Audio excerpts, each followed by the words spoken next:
وہ اس قدر اچانک سے بولے تھے کہ ایک لمحے کو تو وہ گنگ ہی رہ گیا تھا۔ جی جی، میری بیٹی کو اپنے نکاح میں لینا چاہیں گے؟ بس آج، ابھی اور اسی وقت۔ اس بار ہاتھوں کے طوطے اڑنے کی باری اس کی تھی۔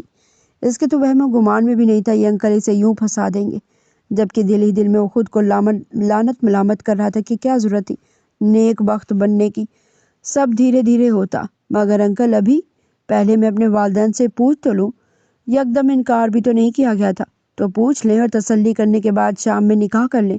وہ غش کھاتے کھاتے رہ گیا تھا۔ اور آپ کی بیٹی؟ دل میں خدشہ تھا۔ اس کا باپ ہوں، ولی ہوں، میری رضا اس کی رضا ہے۔ وہ خاموشی اختیار کر گیا، جبکہ دل میں تو خوشی سے لڈو پھوٹ رہے تھے۔ ماما بابا کو کیا ہو گیا ہے؟ اس طرح اچانک یوں کسی سے بھی نکاح کرا دیں گے میرا؟ آپ ہی بھی نہیں ہے۔ وہ مسلسل رو رہی تھی۔ صرف نکاح نہیں، تمہارے باپ نے تمہاری رخصتی بھی طے کر دی ہے۔ شام میں لڑکے والے نکاح کے لیے آ جائیں گے۔ وہ اس قدر اچانک سے گویا ہوئی تھی وہ تو سانس لینا ہی بھول گئی تھی۔ سکندر کال ریسیو نہیں کر رہا تھا۔ انٹرنیشنل نمبر پر ڈائریکٹ کال کرنے کا اس کے پاس بیلنس نہیں تھا۔ واٹس ایپ مسلسل آف جا رہا تھا۔ وہ باہر جا کر پاکستانی نمبر کم ہی یوز کیا کرتا تھا، مگر اس سے رابطے میں ضرور رہتا تھا۔ مگر اس کروز کے بعد سے اس نے کوئی کانٹیکٹ نہیں رکھا تھا، اور یہی چیز اسے مسلسل اذیت سے دوچار کر رہی تھی۔ جلدی کرو لڑکی، اور کوئی ہنگامہ نہیں۔ شریف گھروں کی لڑکیاں باپ بھائیوں کے فیصلے میں خوش رہتی ہیں۔ تمہاری بہن شہر سے باہر ہے، وہ ولیمے پر ضرور آئیں گی، مگر ہم جلد از جلد تمہاری ذمہ داری سے سب کو دوش ہونا چاہتے ہیں۔ وہ نرم خوئی سے گویا ہوئی۔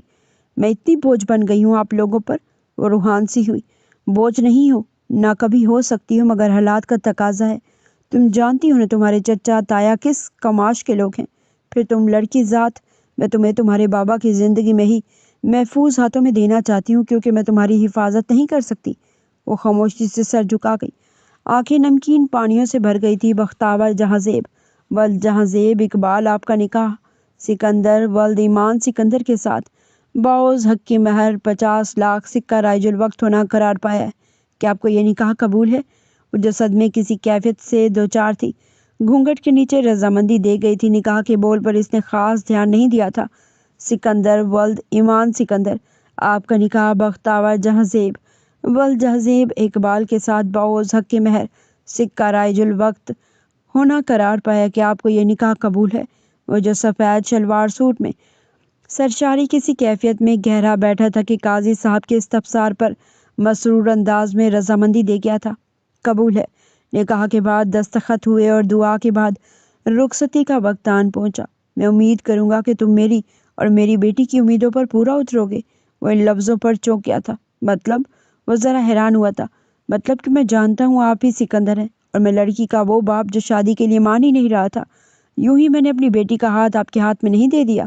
اس بار سکندر ہولے سے مسکرایا تھا اور خفت سے گردن جھکائی تھی۔ مطلب وہ واقعی بختاور کے باپ تھے جو اسے ایک نظر میں پہچان گئے تھے۔ کیا بختاور جانتی ہیں؟ اس بار وہ جھجکا تھا۔ نہیں، وہ یک لفظی لہجے میں بولے تو وہ مسرور ہوا، یعنی اب اسے ستانے کا الگ ہی مزہ آنا تھا۔ وہ دعاؤں کے حصار میں رخصت ہو کر سکندر کی گاڑی میں بیٹھی تھی، چہرے پر گھونگھٹ لیا ہوا تھا، جبکہ ڈرائیونگ سیٹ پر برا جمان سکندر اپنی پٹاخہ کا سو کرنا اب برا لگ رہا تھا۔ اس کے والدین دوسری گاڑی میں تھے اور وہ جان کر الگ آیا تھا۔ خوش رہو میری بچی، اللہ کی مان۔ وہ اب اپنی منزل کی جانب رواں دوا تھے۔ جبھی خاموشی سے ڈرائیو کرتے سکندر کو تو شرارت سوجی تھی، کیونکہ وہ اس کا رونے کا شغل مزید برداشت کرنے کے موڈ میں نہیں تھا۔ لڑکی، اور کتنے آنسو بہانے ہیں تمہیں؟ خاموش ہو جاؤ ورنہ یہیں کہیں پھینک دوں گا۔ پہلے ہی تمہارے باپ نے زبردستی تمہارا نکاح میرے ساتھ کروا دیا ہے۔ وہ آواز کو بھاری اور گمبھیر بنا کر ذرا روب سے بولا تو بختاور سانس تک روک گئی۔ تذلیل کے باعث آنکھیں ابھر آئی تھیں۔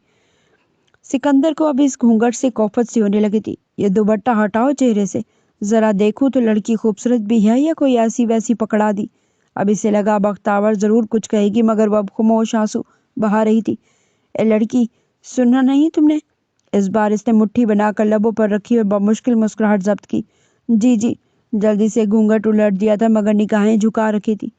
لڑکی، کیا یہ شادی تمہاری مرضی کے خلاف ہوئی ہے؟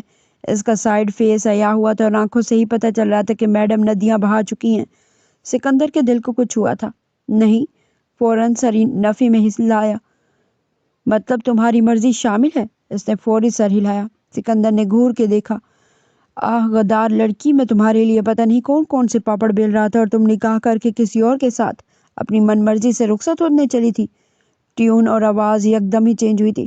بختیار جو دل پر پتھر رکھتی سسکیاں لے رہی تھی کہ شناسا ہی سی آواز پر یکدم ٹھہر گئی اور چونک کر مقابل کو دیکھا۔ پہلے اسے اپنی آنکھوں پر یقین کرنا مشکل لگا اور اس کے بعد وہ زور زور سے رونے لگی۔ بختیار کیا ہو گیا؟ مذاق کر رہا تھا، تمہاری شادی مجھ سے ہوئی ہے، رونا تو بند کرو، میں ہوں تمہارا سکندر، بلکہ تمہارا شوہر نامدار، اور اب یہ میرا حکم ہے، فوراً رونا بند کرو۔ وہ اسے روب میں لینے کے لیے بوکھلایا سا گمبھیر لہجے میں بولا، شٹ اپ، بھاڑ میں گئی شادی، مجھے ابھی اتارے، میں آپ کے ساتھ کہیں نہیں جاؤں گی، جھوٹے دھوکے باز۔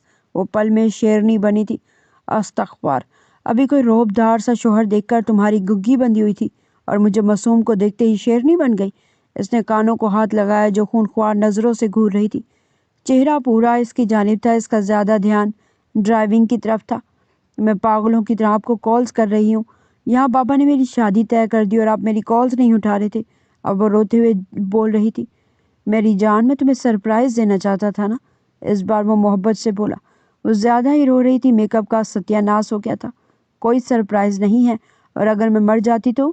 اس بار وہ ہاتھوں میں چہرہ چھپا کر پھٹ پھٹ کر رو دی تھی۔ سکندر بری طرح بوکھلایا تو جلدی سے گاڑی ایک سائڈ پر لگا کر ونڈو بند کی تھی۔ بختیار، میری جان ادھر دیکھو۔ اس نے ہاتھ پکڑ کر چہرے سے ہٹائے تھے۔ بختیار، بس نا۔ اس بار اسے زبردستی کھینچ کر سینے سے لگایا تھا۔ وہ پہلی بار اس کے یوں قریب آنے پر پہلے تو سانس روک گئی، پھر سینے میں چہرہ چھپاتی مسلسل رو رہی تھی، جو سرشاری کسی کیفیت میں اس کے ماتھے پر بار بار بوسہ دیتا دلاسا دے رہا تھا۔ بس یار، میں بتانا چاہتا تھا مگر انکل نے سب کچھ اتنا آنن فانن کیا، اوپر سے گھر والے ظالم سماج بن گئے، تو مجھے وقت ہی نہیں ملا۔ سوچا اب آرام سے بتاؤں گا۔ مجھے لگا تم میرے ساتھ اس ایڈونچر کو انجوائے کرو گی، اور تم ہو کہ رونے بیٹھ گئی۔ اس کے گال پر نرمی سے انگلیاں پھیرتا وہ اب اس کی کمر سہلا رہا تھا، جس کا رونا تھم گیا تھا۔ میں ڈر گئی تھی۔ اب وہ اپنا خوف بیان کر رہی تھی۔ کیوں ڈر گئی تھی؟ میری محبت پر اعتبار نہیں تھا؟ وہ اب اس کا چہرہ ہاتھوں کے پیالوں میں لیے محبت بھرے انداز میں گویا ہوا تھا، تو وہ پلکیں جھکا گئی۔ یہ قربت دھڑکنیں منتشر کر گئی تھی۔ آپ میری کال نہیں اٹھا رہے تھے؟ اس بار وہ منمنائی تھی تو سکندر ہولے سے مسکرا دیا۔ اچھا جی، اس معاملے کو گھر جا کر دیکھیں گے، ابھی تو ہاؤس صاحب ہمارا انتظار کر رہے ہوں گے۔ وہ گہری سانس بھرتا ڈرائیونگ کی جانب متوجہ ہوا۔ ویسے سکندر، آپ نے بابا کو منایا کیسے؟ وہ سچ میں حیران تھی۔ سکندر کے موبائل اسکرین میں دیکھتی وہ اب کاجل ریموو کر رہی تھی۔ بس یہ میرا اور میرے سسٹر کا سیکرٹ ہے۔ اس نے لب دبائے۔ اور جب کل بابا کو معلوم ہوگا آپ تو وہی ہیں؟ اس بار اس نے خدشہ ظاہر کیا۔ کون وہی؟ اس سے شرارت سے آئے برو اٹھائے۔ وہی جن سے میں شادی کرنا چاہتی تھی۔ اس سے لب دبائے تو سکندر کا قہقہہ بے ساختہ تھا۔ یار نہ کرو بیوی، ورنہ میں نے گھر جانے کی بجائے گاڑی اپنے فلیٹ کی طرف موڑ لینی ہے۔ اس کا انداز تخاطب دل کی دھڑکنیں ہلا چکا تھا۔ مگر کیوں؟ وہ ساتھ ہی حیران ہوئی تھی۔ کیونکہ آپ میرا ایمان بری طرح سے ڈگمگا رہی ہیں۔ اس سے لب دبائے تو ایک دھموکا جڑا تھا اور وہ کہکا لگا اٹھا۔ وہ گھر پہنچے تو استقبال کے لیے اس کے ماں باپ ہی موجود تھے، چچا چچی، اور وہ بھی غائب تھی۔ یقیناً چچا چچی نے روک لیا ہوگا، مگر جو شوشا گھر والوں نے چھوڑا تھا اس نے اس کا دماغ ہلا کر رکھ دیا تھا۔ دوسری طرف کا دروازہ کھول کر بختیار کو نکلنے میں مدد دیتا وہ ہاتھ پکڑ کر ساتھ لایا تھا۔ ویلکم بیٹے، اتنے شارٹ نوٹس پر ہم زیادہ کچھ تیاریاں نہیں کر سکے۔ امان صاحب نے اس کے سر پر ہاتھ رکھا تھا۔ چلے سکندر، ہمارے گھر کی رسم کا تو معلوم ہے نا آپ کو، پہلی بار میں دلہا دلہن کو گود میں اٹھا کر گھر میں لاتا ہے۔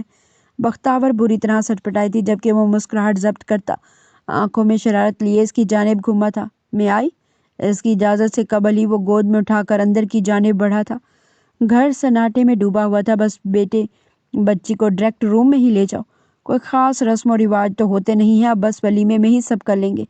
نگہت بیگم نے مشکل آسان کی تھی، جبکہ وہ شرمائی شرمائی سے اپنا چہرہ اس کے سینے میں چھپا گئی تھی۔ وسیع وعریض ولا کا ماسٹر بیڈ روم اپنی شان و شوکت میں کسی خواب سے کم نہ تھا۔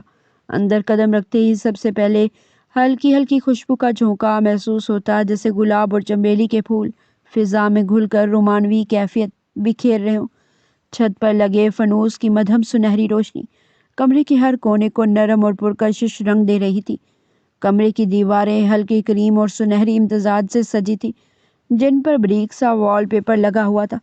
کمرے کے عین وسط میں ایک شاہانہ بیڈ تھا جس پر ریشمی، گلابی و سنہری بیڈ شیٹ بچھی تھی۔ تکیے اور کشنز پر نفیس کڑھائی اور موتیے کا کام کمرے کو اور بھی جاذب نظر بنا رہا تھا۔ بیڈ کے چاروں کونوں پر نازک سا پردہ لٹکا ہوا تھا جو ہلکی ہوا میں مدھم مدھم ہل رہا تھا۔ بیڈ کے اوپر اور ارد گرد تازہ گلاب کی پتیاں بکھری ہوئی تھیں۔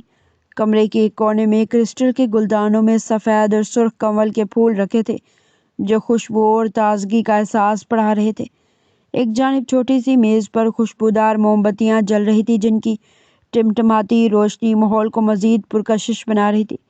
پردے ریشمی اور بھاری گہرے مرون رنگ کے تھے جو کھڑکیوں کو ڈھانپے ہوئے تھے، مگر درمیان میں ہلکی سی جگہ کھلی تھی جہاں سے چاندنی اندر جھانک رہی تھی۔ فرش پر نرم قالین بچھی تھی جس پر قدم رکھنے سے لگتا جیسے کسی بادل پر چل رہے ہوں۔ یہ کمرہ محض آرام گاہ نہیں لگتا تھا بلکہ محبت اور قربت کے آغاز کے لیے بنایا گیا ایک حسین جہاں تھا، جہاں دلہا اور دلہن اپنی نئی زندگی کا پہلا قدم رکھنے والے تھے۔ بس کر دو میڈم، اب اتنا بھی نہ شرماؤ۔ اب تم نے یہی اس لڑکے کے ساتھ اسی بیڈ روم میں رہنا ہے۔ اسے بیڈ پر بٹھاتے ہوئے شرارت سے گویا ہوا جس نے ذرا شرمیلی مسکراہٹ کے ساتھ ارد گرد کا جائزہ لیا تھا۔ کمرہ بالکل کسی نو بیاہتا جوڑے کے لیے ہی سجایا گیا تھا۔ تمہیں معلوم ہے آج تم کتنی خوبصورت لگ رہی ہو۔ وہ ویسٹ کوٹ اتار کر ایک طرف کو رکھتا اس کے پاس بیٹھا تھا جو حیا سے خود میں سمٹ گئی تھی۔ اتنی حسین لگ رہی ہو کہ میرا دل چاہ رہا ہے تمہیں پھر سے اپنے آفس میں سیکریٹری رکھ لوں تاکہ کام کے ساتھ ساتھ تم ہر وقت میری نگاہوں کے سامنے رہو۔ اس کا ہاتھ اپنی گرفت میں لیے بیٹھا وہ شرارتی لہجے میں گویا ہوا تو اس نے اس کے کندھے پر ایک دھپ لگائی تھی جبکہ وہ کہکا لگا اٹھا، اچھا سوری، سچ میں بہت حسین لگ رہی ہو میری جان، مگر یہ جو آنسو بہا بہا کر آپ نے اپنی آنکھوں کا نشر کیا ہے نا، اوف۔ وہ ذرا رنجیدگی سے گویا ہوا تو منہ بوسر گئی۔ آپ کی وجہ سے نہ آپ مجھے تنگ کرتے ہو نہ ہی میں روتی۔ اس بار اس نے مسکرا کر اس کے گرد اپنا تحفظ بھرا حصار قائم کیا تھا جو اس میں سمٹتی اپنا سر اس کے سینے پر ٹکا گئی تھی۔ صبح کی روشنی ولا کے وسیع واریز لون سے ہوتی ہوئی ڈائننگ ٹیبل کی بڑی شیشے کی کھڑکیوں سے اندر آ رہی تھی۔ ہلکی ہلکی دھوپ سفید پردوں پر سنہری عکس ڈال رہی تھی۔ ناشتے کی میز پر خوشبوؤں کا امتزاج پھیلا ہوا تھا۔ اماں، سکندر، شامیر سکندر سمیت ان کی بیویاں اور انشنا پر میز پر موجود باتوں میں مشغول تھے۔ جبھی قدموں کی آواز پر وہ سبھی متوجہ ہوئے تھے۔ السلام علیکم، دونوں نے مشترکہ سلام کیا تھا۔ بختاور سکندر کی ماں کے کہنے پر سرخ رنگ کے جوڑے میں ملبوس ہلکی سی جولری ساتھ پہنے کھلی کھلی سی سکندر کی ہمراہی میں چل رہی تھی جو اسے دیکھ دھیرے سے مسکراہٹ پاس کرتا اس کے لیے کرسی گھسیٹ کر بیٹھتا، خود بھی ساتھ ہی بیٹھ گیا تھا۔ وعلیکم السلام، کیسی ہیں بیٹا؟ انہوں نے محبت سے ایک گندھے لہجے میں پوچھا۔ اللہ کا شکر میں ٹھیک ہوں انکل۔ بیٹا ان سے ملیے، یہ آپ کی چچا چچی ہیں۔ معذرت، کل کچھ ضروری مصروفیات کی وجہ سے یہ لوگ آپ کا استقبال نہیں کر سکے اور یہ آپ کی اکلوتی نند ہماری پیاری سی چڑیا انشرا ہیں۔ وہ محبت بھرے لہجے میں گویا ہوئے تو چچی نے آنکھیں گھمائی۔ بھابھی آپ بہت پیاری ہیں۔ آپ بھی بہت پیاری ہو، وہ محبت سے بولی تھی۔ ویسے ولیمہ کب کرنے کا ارادہ ہے بھائی صاحب؟ صاحبزادے نے شادی کے لیے تو زیادہ ہی جلدی مچا دی تھی۔ سکندر خاموشی سے اس کی پلیٹ میں ناشتہ سرو کر رہا تھا۔ بس اگلے ہفتے رکھ لیں گے، ساتھ ہی دونوں بچوں کی ہنی مون کی ٹکٹس ہیں تو گھوم پھر بھی لیں گے۔ چچی صاحبہ غصے سے میز ہی چھوڑ گئی تھی۔ بخت نے ان کا رویہ محسوس کیا تھا۔ سکندر، وہ لیپ ٹاپ گود میں لیے بیٹھا تھا جبھی وہ ساتھ آ کر بیٹھی تھی۔ وہ مصروف سا بولا، چچی مجھ سے ناراض کیوں رہتی ہیں؟ ان کی شادی کو یہ 5واں دن تھا۔ بخت نے اس کا رویہ دل سے محسوس کیا تھا کیونکہ میں نے ان کی بیٹی سے شادی نہیں کی۔ بخت کا منہ حیرت کی زیادتی سے کھل گیا تھا۔ چچی کی بیٹی؟ آپ انشرا کی بات کر رہے ہیں؟ وہ حیران ہوئی۔ یس سویٹ ہارٹ، اس نے مسکرا کر کہا تو وہ منہ بنا گئی۔ یہ تو غلط بات ہے، وہ تو آپ کو بھائی بھائی کہتی ہے۔ اپنا دوپٹہ اتار کر ایک طرف رکھا تھا کیونکہ نئی دلہن ہونے کی وجہ سے وہ ہر وقت یہ بھاری کپڑے ہی پہنے رکھتی تھی۔ یار انشو کو تو میں اپنی بہن ہی سمجھتا ہوں، یہ گھر والوں کے ذہن میں پتہ نہیں کہاں سے فتور آ جاتا ہے۔ اس نے بولتے ساتھ ہی منہ بنایا تو ہلکا سا کہکا لگا گئی۔ تم ہنس کیوں رہی ہو؟ اس بار اس نے نگاہ اٹھا کر دیکھا تھا۔ ویسے ہی، بس ہنسی آ رہی تھی۔ اچھا میں کیا کہہ رہی تھی؟ اب وہ آگے ہو کر بیٹھی تھی۔ اس نے لیپ ٹاپ بند کر دیا تھا اور آئی برو اٹھائے۔ ہم آئس کریم کھانے چلیں؟ سکندر نے گھڑی دیکھی جہاں رات کے 8 بج رہے تھے۔ پھر ڈنر باہر ہی کریں گے؟ لیکن گھر والے؟ اس نے نئی ٹینشن ہوئی۔ ان کی فکر نہ کرو، بس جلدی سے ریڈی ہو جاؤ۔ پھر ساتھ ہی وہ کھڑا ہوا تھا۔ آپ چینج کریں گے؟ نہیں ڈارلنگ، میں ایسے ہی بہت ہینڈسم ہوں۔ اس کے لبوں پر ہلکے سے ہونٹ رکھتا وہ شرارتی لہجے میں گویا ہوا تھا تو وہ منہ بنا گئی۔ اور میں تو جیسے پیاری نہیں ہوں نا؟ آئینے کے سامنے کھڑے اس نے نگاہیں چلائیں۔ کس نے کہا؟ میری جان، آپ تو ہزاروں میں ایک ہیں۔ بخت مسکرائی۔ بس زیادہ مکھن لگانے کی ضرورت نہیں ہے اب۔ وہ منہ بسور گئی تھی تو وہ مسکرا دیا۔ بینکویٹ ہال روشنیوں میں نہایا ہوا تھا۔ سنہری فانوس چھت سے لٹک رہے تھے اور ہر طرف جگمگاتی ہوئی لائٹیں جیسے کسی خواب کو حقیقت میں بدل رہی تھی۔ دیواروں پر سفید اور گلابی پھولوں کے ہار لٹکائے گئے تھے۔ میزوں پر کرسٹل کے گلدانوں میں گلاب اور کنول کے پھول مہک رہے تھے۔ مہمانوں کے درمیان خوش کپیوں، کہکوں اور کیمرے کی چمکتی فلیشوں نے ہال کا سما مزید رنگین بنا دیا تھا۔ اسٹیج پر سرخ اور سنہری رنگ کی نفیس سجاوٹ تھی۔ اس کے بیچوں بیچ ایک کشادہ صوفہ رکھا تھا جہاں آج کے سب سے خاص مہمان سکندر اور بخت دلہن اور دولہا کے روپ میں بیٹھنے والے تھے۔ بخت ہلکے رنگ کے برائڈل ریسیپشن لباس میں، جس پر باریک کام اور چمکتے نگینے جگمگا رہے تھے، کسی شہزادی کی مانند دکھ رہی تھی۔ اس کی نظریں شرم سے جھکی ہوئی تھیں مگر لبوں پر ہلکی سی مسکراہٹ تھی۔ سکندر کلاسک سوٹ میں سنجیدہ مگر پروقار لگ رہا تھا۔ اس کی آنکھوں میں فخر اور نرمی کی جھلک تھی جب وہ اپنی دلہن کے ساتھ اسٹیج پر آیا۔ مہمانوں نے کھڑے ہو کر دونوں کا استقبال کیا۔ تالیوں اور دعاؤں کی گونج فضا میں پھیل گئی۔ ہر طرف کیمرے آن کیے ہر زاویے کو قید کر رہے تھے۔ چچی نے مسکرا کر کہا، ماشاءاللہ کیا جوڑی لگ رہی ہے، بالکل رب نے جوڑی بنائی ہے۔ ماموں نے آگے بڑھ کر بخت کو دعا دی، بیٹی اللہ تمہاری زندگی خوشیوں سے بھر دے۔ چھوٹے بچے پھولوں کی ٹوکریاں لیے دوڑتے ہوئے اسٹیج تک پہنچے اور بخت کے قدموں میں گلاب کی پتیاں نچھاور کر کے بخت نے ہنستے ہوئے بچوں کے سر پر ہاتھ پھیرا اور وہ منظر کیمرے میں ہمیشہ کے لیے قید ہو گیا۔ مہمانوں کی کہکے خوشبو سے لبریز ہال میں جب سکندر نے آہستہ سے بخت کی طرف جھک کر سرگوشی کی، سب نگاہیں ہم پر ہیں مگر مجھے صرف تم نظر آ رہی ہو۔ بخت کی پلکیں لرزی اور اس کی جھکی نظریں لمحہ بھر کو سکندر کی جانب اٹھی۔ وہ لمحہ دونوں کے لیے دنیا کے شور سے کٹ کر صرف ایک دوسرے کے وجود میں سمٹ گیا تھا اور ایک خوبصورت شام اپنے اختتام کو پہنچی تھی۔ ولیمے کے بعد کئی دنوں کی تھکن اور رسومات کی گہما گہمی ختم ہوئی تو سکندر اور بخت ہنی مون کے لیے ہائی لینڈ روانہ ہوئے۔ جہاز کی لمبی پرواز کے بعد جب وہ ایمسٹریڈیم کے ایئرپورٹ پر اترے تو موسم کی خنکی نے ان کا استقبال کیا۔ نرم بادلوں میں لپٹی دھوپ، ہوا کے جھونکوں میں ہلکی نمی اور فضاؤں میں کھلتے رنگ برنگے ٹیولپ کے پھولوں کی خوشبو تھی۔ ہوٹل پہنچ کر دونوں نے تھوڑا آرام کیا، پھر شام کو سکندر نے بخت کو گھومنے کا کہا۔ وہ دونوں نہر کے کنارے چلتے جا رہے تھے جہاں پرانی عمارتیں اپنے منفرد ڈیزائن میں ایستادہ تھیں اور پانی میں ان کا عکس جھل مل کر رہا تھا۔ لکڑی کے چھوٹے چھوٹے پل، سائیکلیں دوڑاتے لوگ اور کشتیوں پر لگی روشنیاں منظر کو جادوئی بنا رہی تھی۔ بخت نے خوشگوار حیرت سے ارد گرد دیکھا اور دھیرے سے کہا، یہ جگہ تو خوابوں جیسی لگتی ہے۔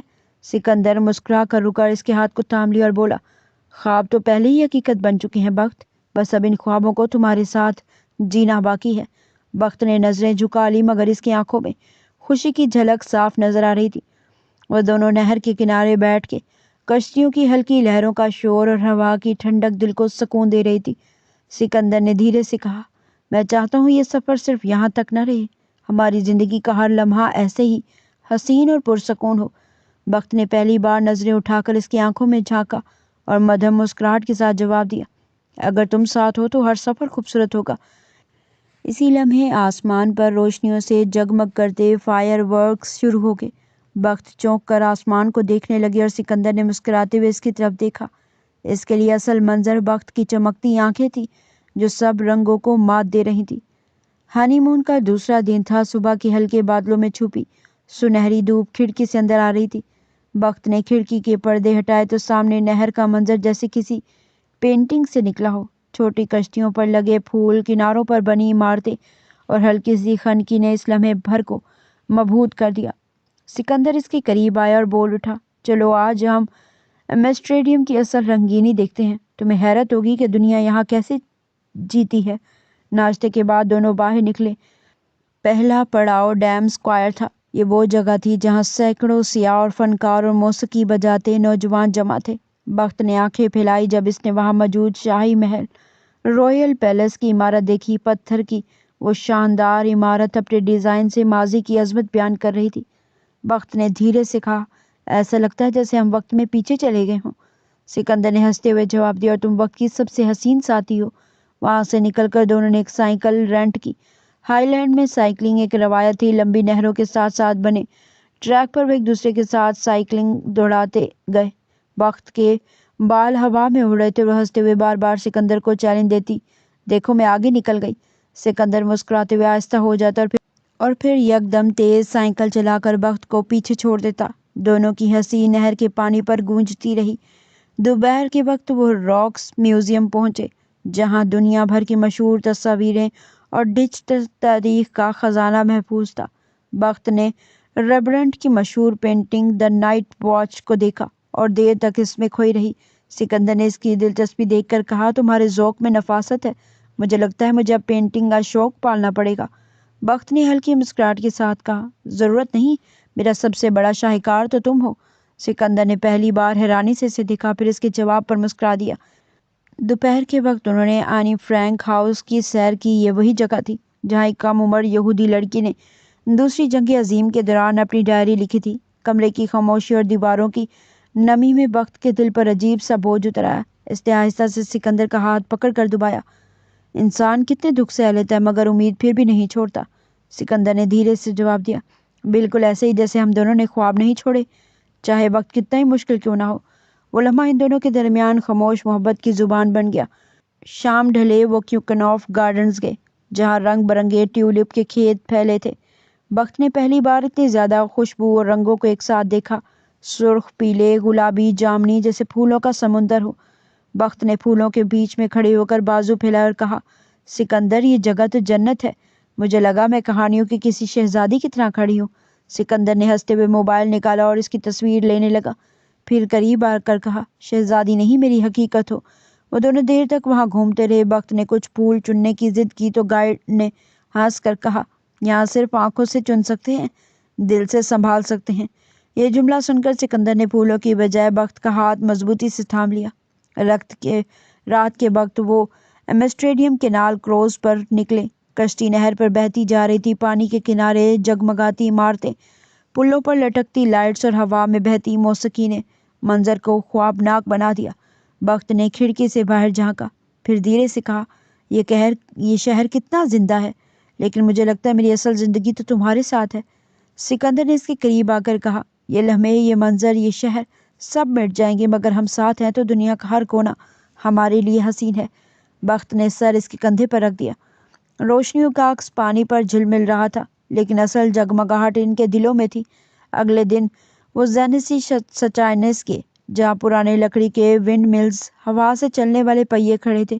وقت نے وہاں موجود ایک روایتی پنیر چیز چکھا اور ہنستے ہوئے کہا، یہاں کے ذائقے بھی عجیب ہیں، کبھی میٹھے، کبھی کھٹے، بالکل زندگی کی طرح۔ سکندر نے جواب دیا، اور زندگی کا سب سے بہترین ذائقہ تم ہو۔ وہ دونوں دن بھر شہر کے کونے کونے میں گھومتے رہے، کبھی وین کو میوزیم، کبھی خوبصورت پل، کبھی مارکیٹ جہاں چھوٹے چھوٹے لکڑی کے جوتے بطور تحفہ رکھے تھے۔ وقت نے ضد کر کے ایک چھوٹا سا لکڑی کا جوتا خریدا اور کہا، یہ ہائی لینڈ کی یادگار رہے گا، جیسے یہ سفر ہماری زندگی کی سب سے حسین یادگار ہے۔ شام ڈھلتے ہی وہ واپس ہوٹل آئے۔ کھڑکی سے باہر دیکھا تو بارش شروع ہو چکی تھی، بوندیں شیشے پر ٹپک رہی تھی۔ وقت نے نرمی سے کہا، سکندر یہ بارش جیسے ہمارے سفر کو مکمل کر رہی ہے۔ سکندر نے اس کے ہاتھ پر ہاتھ رکھ کر کہا، یہ بارش گزر جائے گی مگر ہمارے لمحے کبھی نہیں گزریں گے۔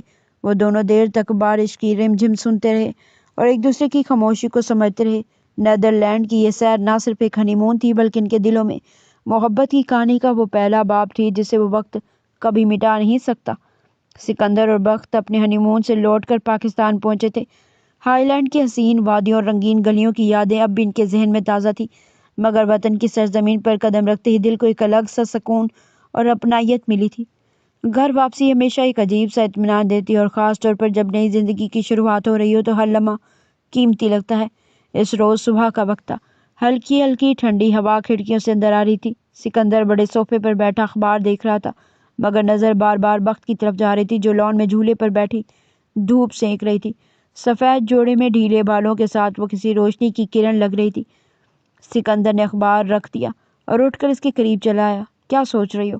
اس نے آہستگی سے پوچھا۔ وقت نے مسکرا کر سر جھکا لیا۔ کچھ نہیں، بس یہ سوچ رہی ہوں زندگی کتنی بدل گئی ہے. کل تک میں اپنے والدین کے گھر بیٹھی تھی اور آج. اس نے شرمیلی نگاہوں سے اس کی طرف دیکھا. آج تمہارے ساتھ ایک نیا سفر شروع ہوا ہے. سکندر نے اس کے کندھے پر ہاتھ رکھا اور دھیرے سے بولا, یہ سفر ہمیشہ ایسے ہی خوبصورت رہے گا, میں وعدہ کرتا ہوں. اسی لمحے ملازمہ ٹرے میں چائے اور کچھ ناشتے کے لوازمات لے کر آ گئی. بخت نے ایک کپ سکندر کو تھمایا, لیکن جیسے اس نے چائے کی خوشبو سونگھی اچانک اس کا رنگ اڑ گیا. چائے کو ایک طرف رکھتے ہوئے وہ ہلکی سی کمزوری کے ساتھ جھولے پر پیچھے کو گر گئی. بخت تم ٹھیک ہو؟ سکندر کے ہاتھ کانپنے لگے. بس ذرا سا چکر آ رہا ہے, بخت نے آہستگی سے جواب دیا. سکندر فوراً گھبرا کر اسے سہارا دینے لگا. کچھ دیر بعد جب وہ ذرا سنبھلی تو سکندر نے اصرار کیا وہ فوراً ڈاکٹر کے پاس جائے. بخت نے پہلے ٹالنے کی کوشش کی, لیکن سکندر کی ضد کے آگے ہار گئی. کچھ دیر بعد دونوں گاڑی میں بیٹھے ہسپتال کی طرف جا رہے تھے.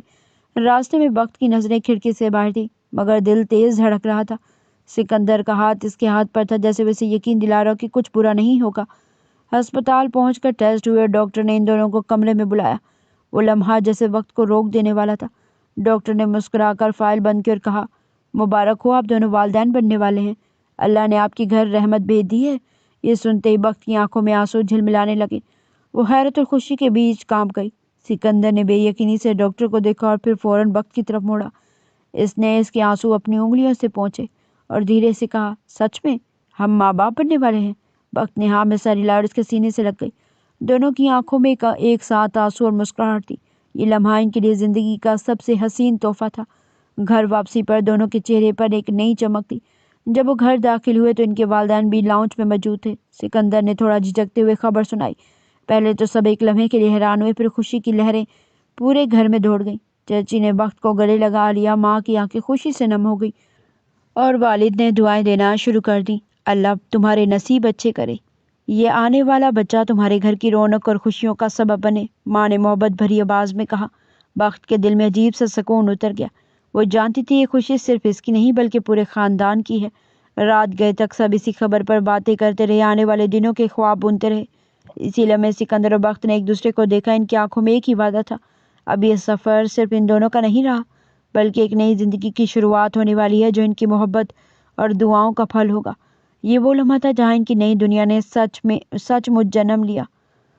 4 برس بیت گئے تھے. وقت کے پر لگے ہوئے پرندے کی طرح یہ سال پلک چھپکتے ہی اڑ گئے. سکندر اور بخت کی زندگی میں بے شمار تبدیلیاں آ چکی تھیں. کبھی جن خوابوں کو وہ دونوں صرف ایک دوسرے کی آنکھوں میں دیکھتے تھے, وہ خواب اب حقیقت بن گئے تھے. ان کے گھر کی رونق ان کی ننھی پری حورین تھی. 4 سال کی اس معصوم بچی کی کلکاریاں اور ہنسی ایک گھر کو جنت کا سا سکون بخشتی تھی. اس صبح سورج کھڑکی کے پردوں سے جھانکتے ہوئے کمرے میں ہلکی کرنیں بکھیر رہا تھا. بخت نے جاگتے ہی سب سے پہلے اپنی بیٹی کو دیکھا جو اپنے کھلونوں کے ساتھ کھیل رہی تھی. اس کے گلابی گال, معصوم ہنسی اور معطر سا وجود ان دونوں کی محبت کی نشانی تھا. بخت کے لبوں پر دعا بن کر مسکراہٹ آ گئی. اس نے پیار سے بیٹی کو باہوں میں سمیٹا اور ماتھے کو چوما. سکندر جو بیٹھ کے کنارے بیٹھا اخباری صفحات پلٹ رہا تھا, وہ بھی اپنی دونوں شہزادیوں کو دیکھ کر مسکرا اٹھا. تم دونوں ہو تو یہ گھر نہیں جنت لگتا ہے, اس نے دھیمے لہجے میں کہا. بخت نے نظریں اٹھا کر شوہر کو دیکھا. ان 4 برسوں میں ان کا رشتہ مزید گہرا ہو گیا تھا.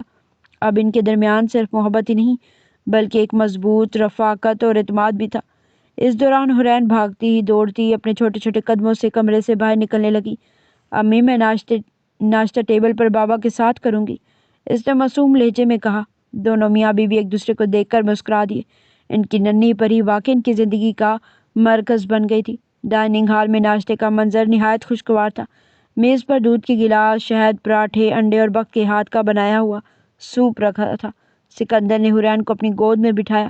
آج میری بیٹی بابا کے ساتھ ناشتہ کرے گی, اور بڑے مان سے بولا. حورین نے نخرے کے ساتھ ایک نوالا اٹھایا اور بابا کے منہ میں ڈالا.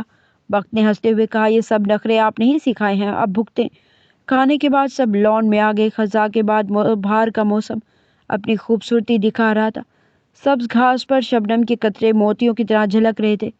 حورین اپنی سائیکل لے کر گھومنے لگی, جبکہ سکندر اور بخت ایک بینچ پر ساتھ بیٹھ کے. یاد ہے تمہیں, بخت نے دھیرے سے کہا, ہماری شادی کے بعد تم نے کہا تھا کہ ایک دن ہمارا گھر ہنسی خوشی سے بھر جائے گا, اور دیکھو اللہ نے وہ سب دے دیا جو ہم نے مانگا تھا.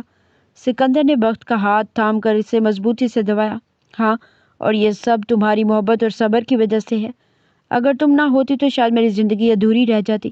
ان کی بیٹی سائیکل چھوڑ کر بھاگتی ہوئی آئی اور دونوں کے بیچ میں بیٹھ گئی۔ امی بابا ہم ساتھ ساتھ رہیں گے نا؟ اس نے معصومیت سے پوچھا۔ بخت اور سکندر نے ایک ساتھ اسے باہوں میں بھر لیا۔ ہمیشہ میری شہزادی، ہمیشہ۔ وہ لمحہ ایسا تھا جیسے وقت تھم گیا ہو۔ روشنی، سکون اور محبت ان تینوں کو اپنی لپیٹ میں لے رہی تھی۔ یہ وہ لمحہ تھا جس کی دعا ہر دل کرتا تھا۔ اللہ کی رحمت واقعی ان کے گھر پر اتر آئی تھی۔ ان 4 برسوں میں سکندر اور بخت نے سیکھ لیا تھا کہ محبت صرف بڑے بڑے الفاظ کا نام نہیں بلکہ چھوٹے چھوٹے پلوں کی خوشبو ہے۔ بیٹے کی ہنسی، ایک دوسرے کی مسکراہٹ، چھوٹی چھوٹی قربانیاں اور ایک دوسرے کے لیے دعا، یہی زندگی کا اصل حسن ہے۔ لان میں بیٹھے ہوئے ڈوبتے سورج کی روشنی ان تینوں پر پڑ رہی تھی اور منظر بالکل ایسا لگ رہا تھا جیسے جنت کے کونے کی جھلک ہو۔